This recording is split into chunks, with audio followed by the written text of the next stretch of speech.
This week on Culture Q. All the highlights from RuPaul's DragCon. The latest country to ban conversion therapy. And a TikTok mom is parenting goals. What is going on? It is Andy Luwani here. And I'm Cheryl Lazar. This is Culture Q. And here are some of the highlights from this week in queer culture.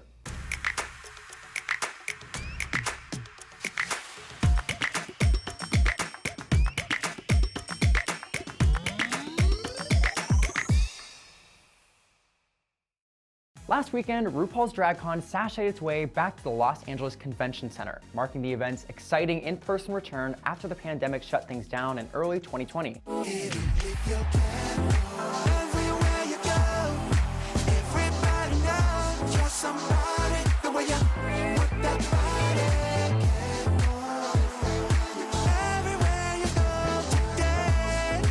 With over 50,000 drag superfans in attendance and 150 superstar queens offering photo ops, lip-sync smackdowns, ridiculous runways, and live musical performances, last weekend was filled with unforgettable moments and looks.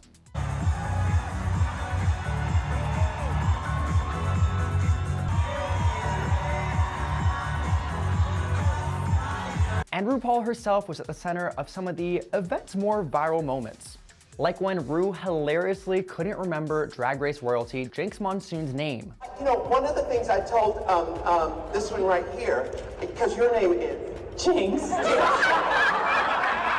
And Jinx took the moment in stride, posting about it on Instagram saying, "Definitely just a glitch in the Matrix, nothing but love. Reminds me of when my mom can't remember my name."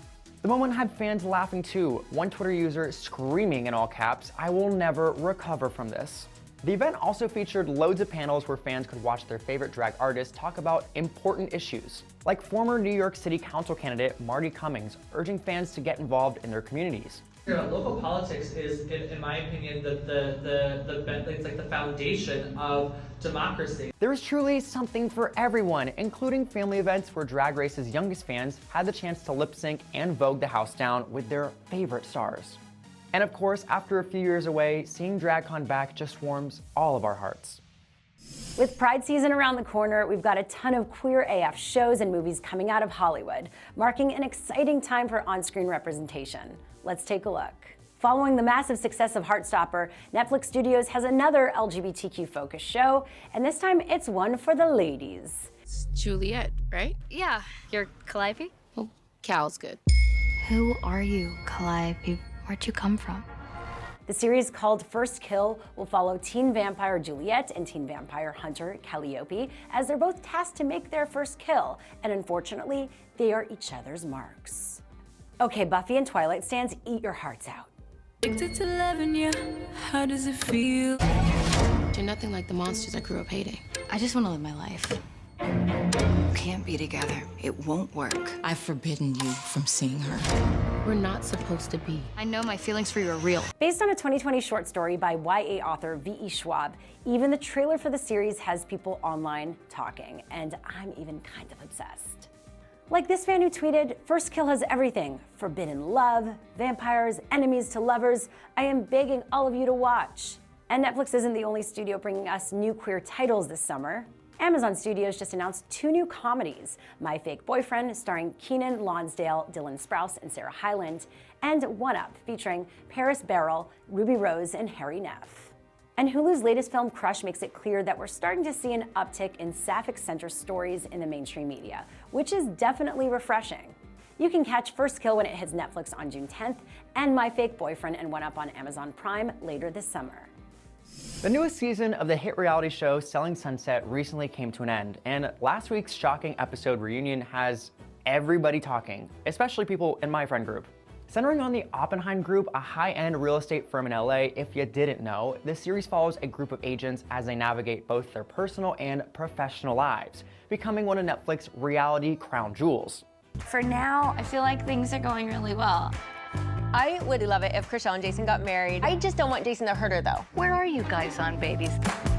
It is risky when you're in an office and you're obviously dating your boss. I was wondering why I wasn't getting listings, and then I was like, oh yeah, it's because I'm not f***ing my boss. That is rich coming from her. You know what? I am f***ing the boss. Over the course of the season, we see Chriselle Stiles, one of the show's main realtors, ending her ongoing relationship with Oppenheim Group co-founder Jason Oppenheim, which made for a very emotional reunion. I think there was a lot of love between us, and there still is, and I still care about her very much. And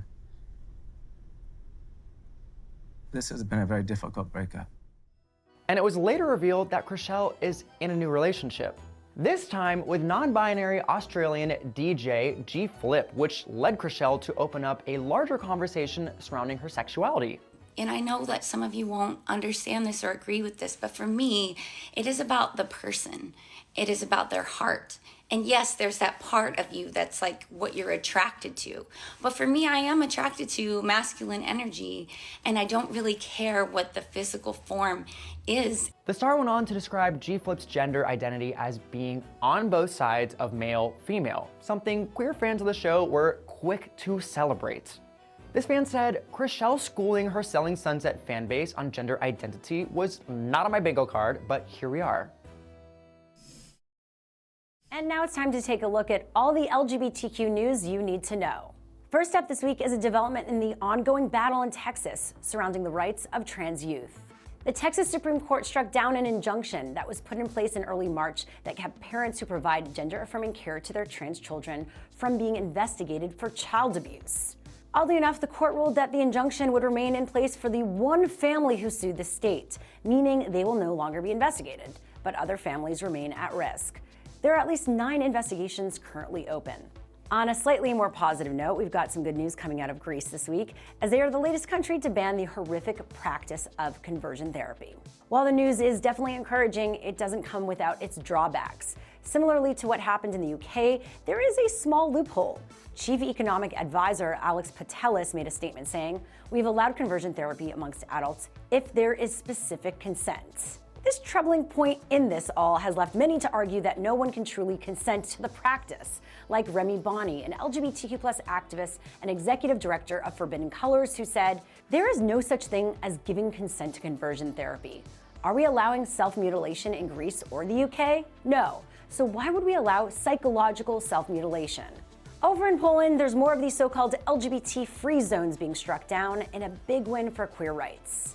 Since 2019, nearly 100 local governments declared themselves to be free of LGBT ideology. Which, sorry, it's impossible. We're everywhere. Last year, several of these zones were dissolved after the EU threatened to withdraw funding. And just last week, 2 more were added to the list, becoming the 8th and 9th to void the discriminatory rulings. And hopefully this is just the beginning of the dismantling of these archaic ideas, and we'll see a lot more news like this coming out of Poland in the coming months. And that's all the LGBTQ news you need to know. We talk a lot about LGBTQ representation here on Culture Q. Like, wouldn't it be nice if every time you sat down to watch something, there'd be great portrayals of queer stories? Well, here are some great options on this week's Revry streaming guide. First up is the 2018 drama 1985, starring Corey Michael Smith and Virginia Madsen. The film follows a young gay man as he travels back home to Texas to say his goodbyes to his family. Set during the AIDS crisis, 1985 is shot on black and white Super 16mm film. 1985 takes a unique look at a pivotal moment in American history. Next on the list is After Stonewall, a documentary taking us through the 30 years of LGBTQ activism that followed the Stonewall riots.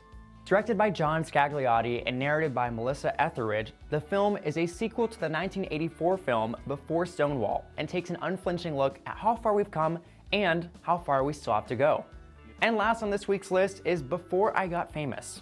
A Revry original series, Before I Got Famous tells the story of Alex, a gay Asian American actor who fights against stereotypes as he tries to keep his conservative family in the dark about who he truly is, all while trying to land the perfect role.